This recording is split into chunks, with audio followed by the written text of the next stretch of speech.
des obstacles qui nous sont aussi donnés par notre éducation et par notre religion quand elle n'était pas extrêmement bien enseignée, etc. Il y a pas mal d'obstacles à débarrasser.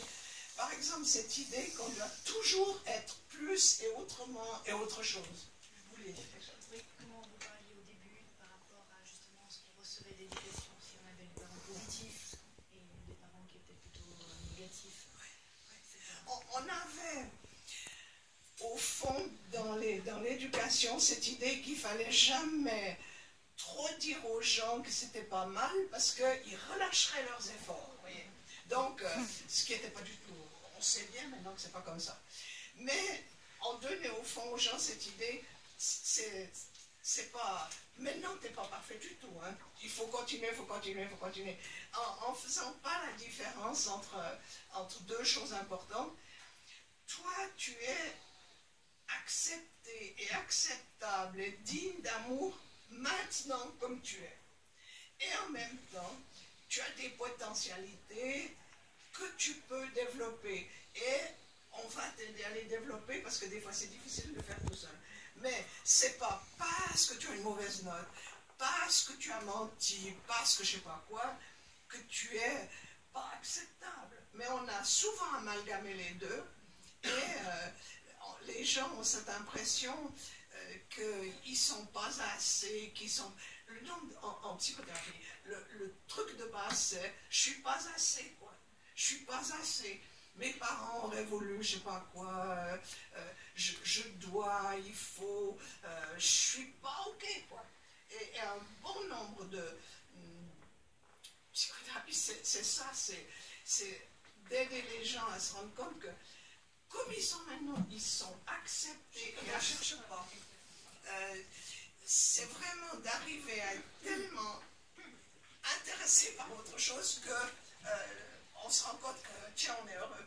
Il y a un chercheur dont j'arrive jamais à prononcer le nom, un nom comme ça, voilà, qui a écrit des livres sur ce qu'il appelle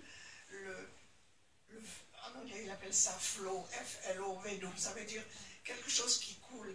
Et il a mis en évidence, il a fait des grands travaux là-dessus, que les gens heureux sont ceux qui sont investis dans quelque chose et qui se perdent dans ce dans quoi ils sont investis, puis quand ils arrêtent ça, on leur dit ça, oh ouais, ils étaient dans une sorte de bonheur.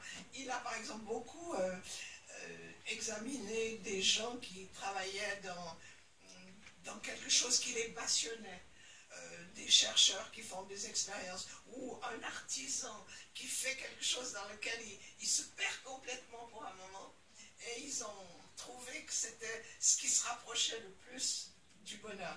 Alors ça, c'est une façon de voir les choses scientifiques. Puis il y a une façon de voir les choses un tout petit peu plus théologique. Alors c'est ce que dit Anthony de Mello, ce jésuite indien qui est mort il y a une vingtaine d'années, mais qui a un message assez extraordinaire. Et lui, il dit, le bonheur, c'est la liberté intérieure. C'est-à-dire qu'au moment où vous ne vous sentez plus esclave de choses comme ça, que vous avez clarifié aussi les relations avec les gens, etc., à ce moment-là, vous avez une sorte de liberté intérieure, et pour lui, il met les deux mots en parallèle, bonheur égale liberté intérieure. Alors, moi je dirais que les deux aspects sont intéressants. Alors, si on est trop préoccupé, moi je veux être heureux, il faut que je sois heureux, comment je peux être heureux, ça vous échappe.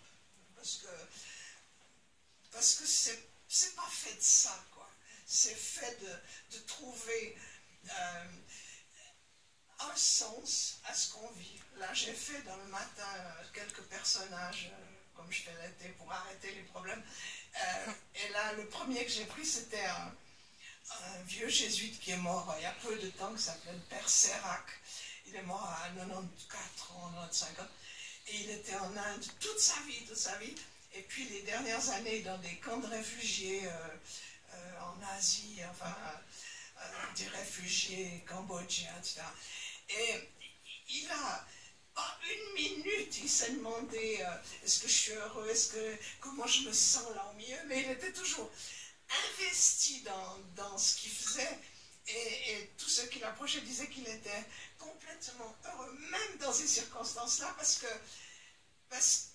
qu'il oubliait de rechercher son propre bonheur à lui, et du coup, chaque petit bonheur qui était ressenti par les gens autour de lui, il le ressentait aussi, et il a eu une vie absolument incroyable. Là-bas, on l'appelle Father India, parce qu'il a donné 70 ans de sa vie complètement pour les gens là-bas. C'est génial. Ouais. C'est une belle histoire. Maintenant, quelle est ta Donc une personne a plus de capacité à rebondir que d'autres. Et entre autres, il y a la capacité et le désir de communiquer. Par exemple, ceux qui sont capables de dire ce qu'ils vivent, de partager avec d'autres, de oser demander à l'autre, ça c'est des éléments qui sont importants. Ensuite, il y a un certain ils emploient le mot contrôle, que j'aime pas trop, mais enfin, la capacité de prendre la responsabilité. Oui, il m'est arrivé ça. Oui, c'est injuste. Oui, c'est de la faute des autres. Et en même temps, il n'y a que moi qui peux décider qu'est-ce que je fais avec ça. Et finalement, ça c'est la grande question de la vie. C'est pas tellement qu'est-ce qui m'est arrivé ou qu'est-ce qui m'arrive, mais c'est qu'est-ce que je fais avec ça.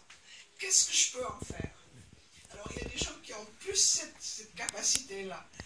Après ça, il y a aussi ce qu'on appelle dans la résilience les convictions. Alors, attention à ce mot aussi, mais c'est des sortes de valeurs personnelles. Qu'est-ce qui donne une sorte de colonne vertébrale à ma vie? Et d'utiliser ces choses-là pour prendre mes décisions dans la vie. Voilà, ce qui est important pour moi. Et puis aussi l'aptitude à la compassion. La compassion commence toujours par l'empathie, la capacité d'imaginer ce que vit l'autre, et puis ensuite de lui donner cette sorte d'amour altruiste alors qu'il souffre. À ce moment-là, ça s'appelle la compassion. Et les gens qui, même en étant eux-mêmes mal, et qui sont capables d'avoir ça pour les autres en général, c'est ceux qui ont le plus de capacité de rebondir. Ici à Morges, je ne me rappelle plus, il y a quelques années, on avait invité une femme québécoise qui avait perdu 5 enfants dans un incendie. Et elle est venue nous parler de son expérience. Et ce qui était intéressant, c'est que très très rapidement, elle s'est dit, mais qu'est-ce que je peux faire avec ça? Et je crois qu'elle travaillait dans l'immobilier, je ne sais pas quoi. Et après ce drame, elle s'est dit, il faut que j'en fasse quelque chose, il faut que j'en fasse quelque chose. Puis elle avait eu des tas de douleurs osseuses pendant, enfin voilà, après ce deuil. Et elle avait été très aidée par un ostéopathe. Et elle réfléchissait, elle se disait, le deuil je connais, peut-être je pourrais aussi apprendre l'ostéopathie. Elle a complètement changé. Elle a fait une autre formation. Maintenant, moi je garde des contacts avec elle, un ostéopathe dans New Brunswick au Canada. Et elle est spécialisée pour les gens en deuil. Elle fait de l'ostéopathie pour les gens en deuil. Et elle se dit, voilà, je vais être des amis. Et puis aussi, une sorte de conviction qu'on peut faire quelque chose de ce qui se produit. Comme l'exemple de cette femme que vous avez décrit. Oui. J'ai pas eu des choses aussi graves, hein, il y en a eu quelques-unes. Et puis, moi je suis croyante. Alors, à ma façon, hein, je veux dire, je crois que la méditation, la prière sont des façons de surmonter pas mal de choses. Surtout. Ouais, moi je dirais